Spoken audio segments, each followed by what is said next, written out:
Udin adalah anak kampung yang diterima di salah satu perguruan tinggi negeri di kotanya. Sejak dia berjalan dari area kampus hingga masuk kelas, Udin bicara dalam hatinya, kenapa ya orang-orang ini melihatku sambil senyum-senyum? Saat pelajaran mata kuliah pertama dimulai, Udin dipanggil oleh dosennya. "Hei, kau yang duduk di depan, kemari." "Baik Pak," kata Udin sedikit gugup. "Kamu tahu sekarang di sini sebagai apa?" "Saya mengerti Pak, di sini saya sebagai mahasiswa." "Kalau kamu mengerti, kenapa kamu masih pakai seragam SMA? Atau kamu tidak punya pakaian yang lain?" "Bukan begitu Pak, saya pakai seragam SMA karena seragam dari kampus belum dibagikan Pak." Udin dan Soimah adalah sepasang kekasih yang hendak menikah. Soimah berkata, sekarang waktunya kita saling jujur agar kelak kita tidak kecewa. "Sesungguhnya dada saya rata seperti papan, kalau kau tidak suka katakan saja, kita bisa batalkan rencana pernikahan ini," kata Soimah. Udin pun menjawab, "Itu tidak masalah, bagiku seks bukanlah hal yang penting, saya juga perlu mengatakan sesuatu sejujurnya padamu. Sesungguhnya saya seperti bayi." "Sudahlah itu tidak jadi soal, bagiku seks bukanlah hal yang penting," sahut Soimah.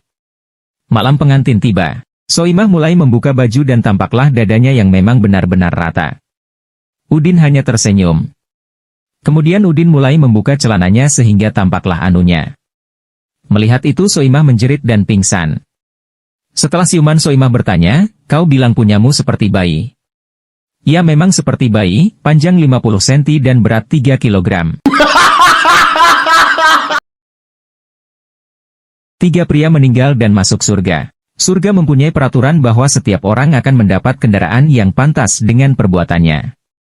Malaikat bertanya pada tiga lelaki itu, "Berapa kali kamu mengkhianati istrimu?" Joko pun menjawab, 5 kali. "Baiklah, kamu boleh masuk tapi hanya mendapat motor ninja." "Kalau kamu Yono, berapa kali?" 2 kali. "Lumayan. Kamu pantas mendapatkan BMW." "Berikutnya kamu Udin berapa kali?" "Tidak pernah." Jawab Udin. "Luar biasa. Ini kunci untuk Ferrari." Suatu hari, ketika Joko dan Yono tengah mengendarai mobilnya, mereka melihat Udin duduk di tepi jalan sambil menangis. Mereka menghampirinya dan bertanya, "Ngapain kamu nangis? Gak puas sama Ferrari?" Sambil mengusap air matanya, Udin menjawab, "Tadi aku berpapasan dengan istriku yang sedang naik sepeda." Udin yang seorang anggota legislatif suatu sore duduk bersama istrinya. "Pak, saya minta Papa jujur saja, pernah gak selama pernikahan kita Papa nyeleweng?" "Kalaupun pernah gak apa kok, saya anggap sebagai masa lalu Papa." "Sejujurnya gak pernah, sumpah." "Mama sendiri gimana?" "Sebenarnya pernah, ingat gak dulu waktu pulang abis ngelamar kerja Papa pulang karena lamaran Papa ditolak? Tapi lusanya Papa dipanggil kerja." "Kenapa emangnya?" "Besoknya saya temui bos Papa, saya berikan kepuasan kepada dia di ruang kerjanya. Cuma itu saja, ingat gak waktu permintaan kenaikan gaji Papa ditolak? Tapi kemudian dinaikkan 2 kali lipat bahkan Papa dipromosikan. Saya temui bos Papa di rumahnya, dan saya berikan kepuasan semalam suntuk sama dia. Tapi cuma itu saja toh?" Kata Udin kaget. "Papa ingat gak waktu pertama Papa jadi anggota legislatif? Waktu itu kan Papa kekurangan 150 suara. Pada suatu sore, Udin dan Soimah yang sepasang suami istri terlihat berbincang-bincang di beranda rumah mereka. "Ayang, aku bersyukur banget bisa dapat istri secantik kamu." "Oh, berarti kita berdua akan masuk surga dong." "Loh, kok bisa gitu?" "Ya iyalah pasti masuk surga, kamu pandai mensyukuri nikmat karena punya istri seperti aku. Sementara aku pandai bersabar karena punya suami seperti kamu Mas." Udin yang terkenal lugu memasuki sebuah kafe. Dilihatnya seorang perempuan yang sangat cantik duduk sendirian. Udin mendekatinya dan menyapanya, "Halo, aku traktir ya. Mau kan?" "Boleh aja, tapi jangan mengharapkan apa-apa ya." "Lo kenapa?" "Karena aku lesbian." "Apa? Kamu orang lesbian? Kamu tidak tahu lesbian itu apa?" Udin pun menggeleng. "Begini," si perempuan berusaha menerangkan, "kamu lihat perempuan manis di seberang sana? Aku akan berkencan dengannya, menciuminya dan bercinta dengannya sepanjang malam. Udin tiba-tiba menundukkan kepala dan terlihat malu. Kamu kenapa? Tanya perempuan itu. Udin mengangkat kepalanya dan berkata, ya Tuhan, kayaknya aku lesbian juga. Ketika Udin dan Soimah sedang keluar jalan-jalan, mereka berpapasan dengan seorang gadis muda yang berparas sangat cantik. Si Udin pun menatap gadis cantik itu dari atas sampai bawah tanpa sadar jika sedang bersama dengan pacarnya Soimah. Saat ia sadar kembali, ia menemukan Soimah sedang memandangnya dengan sikap dingin.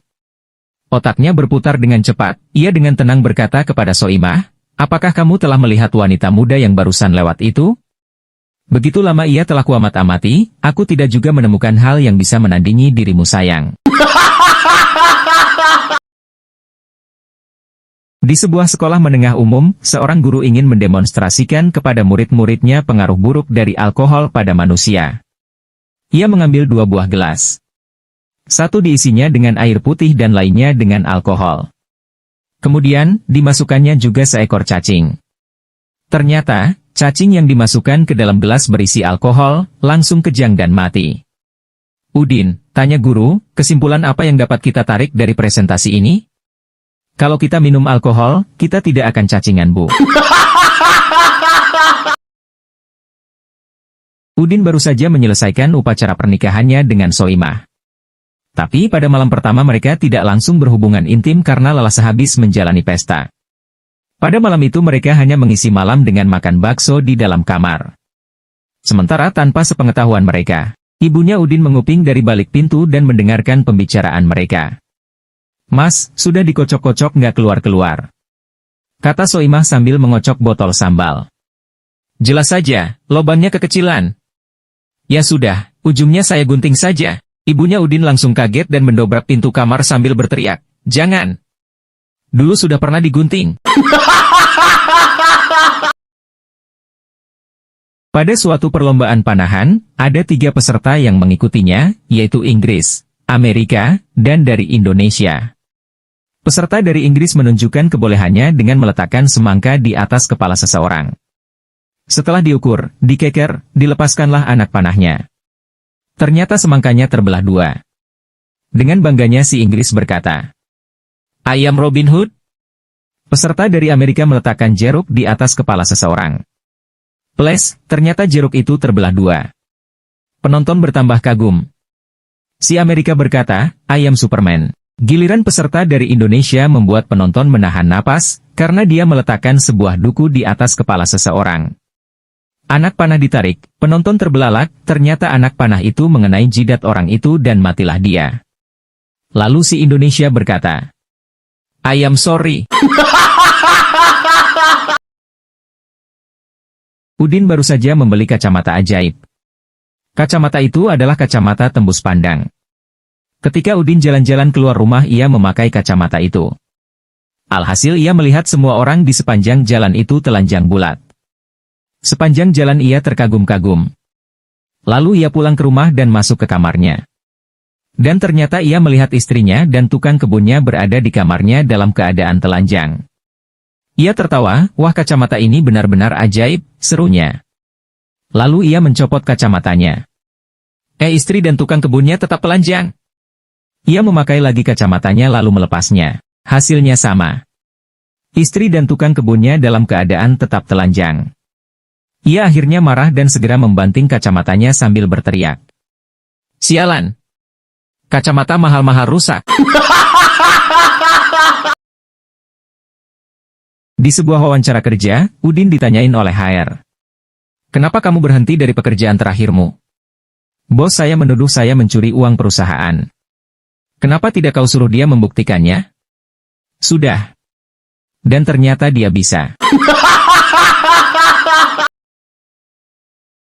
Soimah yang lama tinggal di kota pulang ke kampung dan bertemu pujaan hatinya Udin yang berprofesi sebagai petani. Suatu senja, ketika tengah jalan-jalan menikmati pemandangan desa, mereka melihat 2 ekor sapi saling menggesek-gesekkan hidung. Karena lama memendam rindu, Udin berkata dengan nada memancing. Rasanya saya jadi ingin juga melakukannya, sambil memandang Soimah mesra. Silahkan saja, Tuka Soimah, toh sapi-sapi itu milikmu. Seorang gadis cantik sedang berdiri dalam sebuah bis kota. Gadis itu memakai kaos seksi dan di atas dadanya ada sebuah tato bunga mawar. Udin berkata pada gadis itu, "Mbak, bunga mawarnya bagus ya." Gadis itu diam saja. Udin berkata lagi, "Boleh cium bunga mawarnya enggak?" Gadis itu tetap saja diam. Untuk kesekian kalinya Udin berkata lagi, "Boleh ya Mbak saya cium mawarnya?" Karena dari tadi Udin memohon terus, gadis itu berkata, "Sebelum kamu cium bunga mawar ini, kamu cium dulu akarnya," sambil mengangkat tangannya ke atas dan memperlihatkan bulu ketiaknya yang lebat.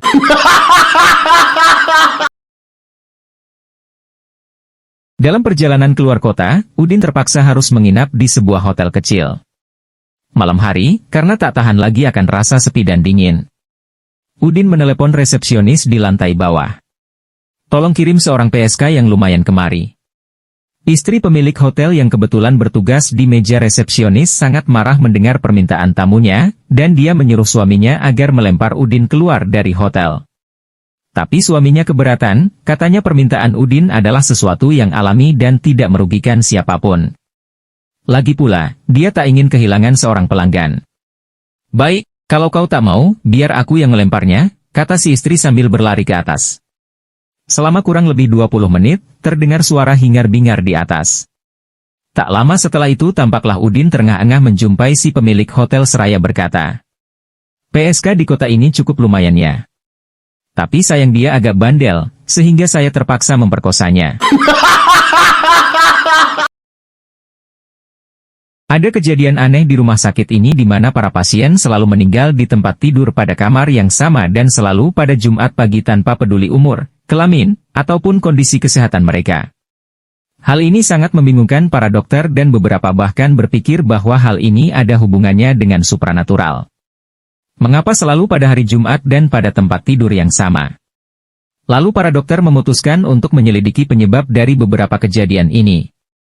Begitu tiba hari Jumatnya, semua orang di rumah sakit tersebut dengan tegang melihat CCTV dan menunggu akankah kejadian buruk itu terulang kembali.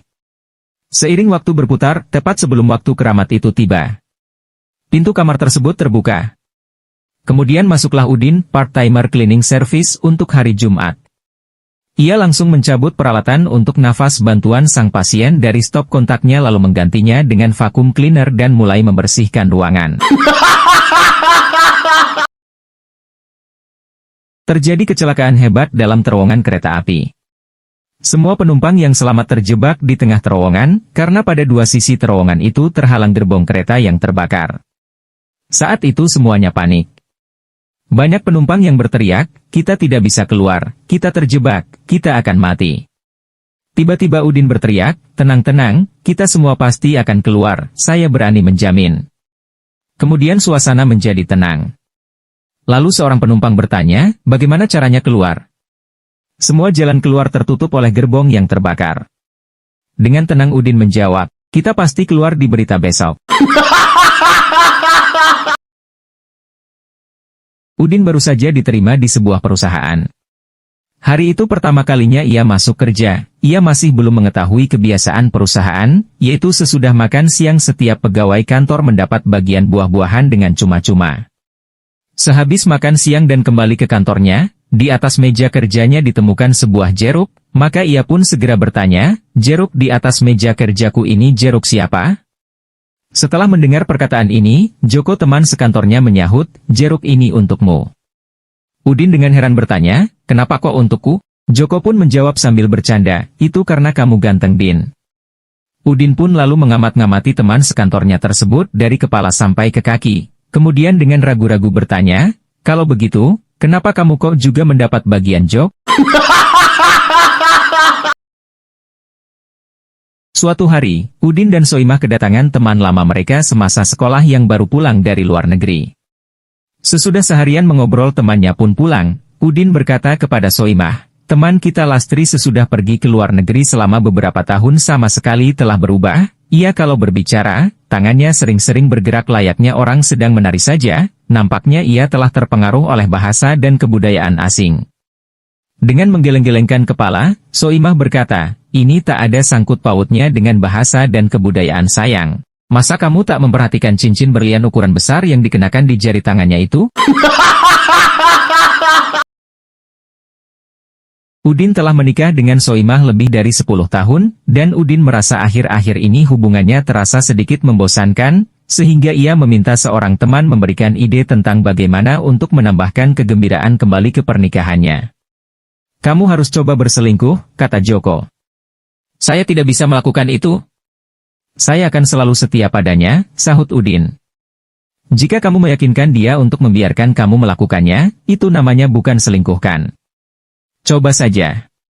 Udin setuju untuk mencobanya. Pada suatu kali istrinya tampaknya berada dalam suasana hati yang sangat baik, Udin pun berbagi ide dengan dia bahwa pasangan baru akan menambah gairah. Sayang, istrinya berkata, itu tidak akan membantu pernikahan kita. Percayalah, aku sudah mencobanya. Seorang sopir truk yang telah berada di jalan selama 2 minggu, berhenti di sebuah tempat kafe dangdut. Dia berjalan lurus ke Mami, menaruh uang 1 juta dan berkata, saya ingin wanita Anda yang jelek dan seporsi nasi goreng. Madam terperangah. Tapi Pak, untuk jumlah uang yang Anda berikan bisa mendapatkan salah satu wanita tercantik saya dan 3 porsi hidangan lezat. Sopir truk menjawab, dengar sayang, aku tidak sedang terangsang, aku hanya rindu rumah. Udin ditugaskan ke luar negeri ke sebuah pos terpencil di padang gurun. Ketika dia sedang melakukan inspeksi, ia melihat seekor unta betina yang sudah lusuh dan sangat tua diikat di belakang barak prajurit. Dia bertanya kepada Sersan, unta itu untuk apa? Sersan itu menjawab, siap Kapten. Kita itu kan jauh dari mana saja, dan kita para pria memiliki dorongan seksual alami, sehingga ketika mereka ingin melakukan, kita memiliki unta itu. Udin berkata, nah kalau itu baik untuk semangat prajurit, maka saya kira tidak apa-apa dengan saya. Setelah ia berada di markas selama sekitar 6 bulan, Udin tidak tahan lagi sehingga ia mengatakan kepada sersannya, bawa untanya ke sini. Sersan membawa unta itu ke barak sang kapten.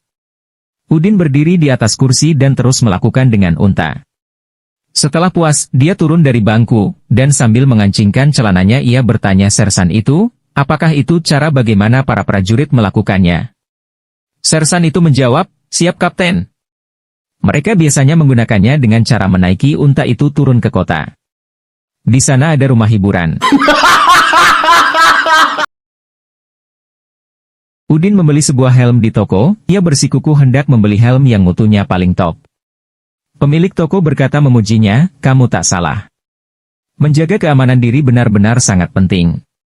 Udin pun berkata, sudah tentu Don, aku sampai sekarang sudah menghabiskan uang lebih dari 1 miliar rupiah di kepalaku, maka aku harus sangat berhati-hati.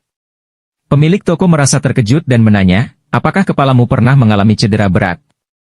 Tidak, kata Udin, aku baru menyelesaikan kuliah doktor.